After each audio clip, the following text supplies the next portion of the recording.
The American Center for Law and Justice is representing the Heritage Foundation in a lawsuit, a legal challenge against the Biden administration, specifically the Labor Department and OSHA, the Occupational Safety and Health Administration, that first said they didn't really have the authority or the means to put in place any kind of mandate for employers to require vaccines. We're challenging the constitutionality of the authority of the Occupational Safety and Health Administration to actually enforce this mandate. We think that's an encroachment on federalism grounds. It's powers allocated to the states. The states can do these kind of things, but the federal government can't. OSHA has previously said they can't. They certainly don't have the means to do it. Let's be clear about that. I mean, they don't have the financial means and capability to do it, but constitutionally, they don't have the authority to do it. The mandate exceeds OSHA's statutory authority, and OSHA has already acknowledged that.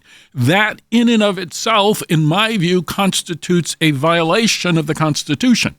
In addition, the OSHA mandate exceeds the federal government's commerce power and encroaches on the state's 10th Amendment police power.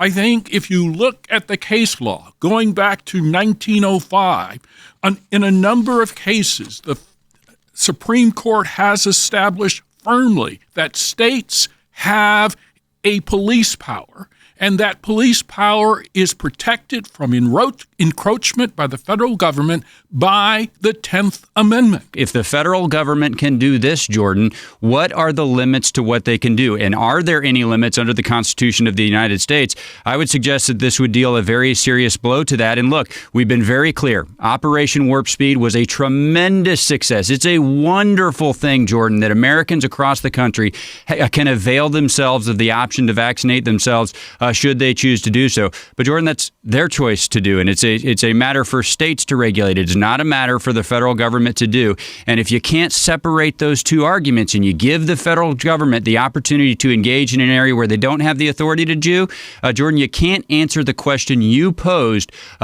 credibly without saying it does great damage to the limits that the federal government can go. There's a legitimate constitutional issue here. I think everybody that was being honest would say there's a legitimate constitutional issue here.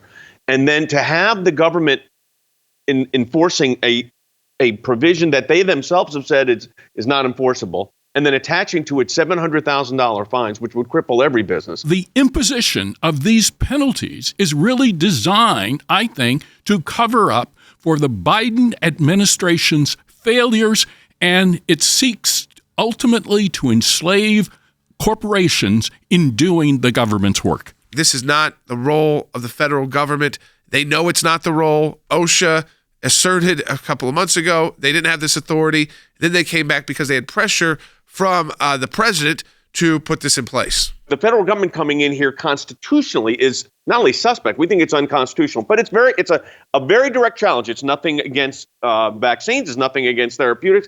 It's a question of federal authority. And to have the Heritage Foundation as your client is an honor for the American Center for Law and Justice. Let me just say it is in their history. I don't think they've ever entertained a lawsuit until this one, and we're very appreciative that the Heritage Foundation and their leadership chose us.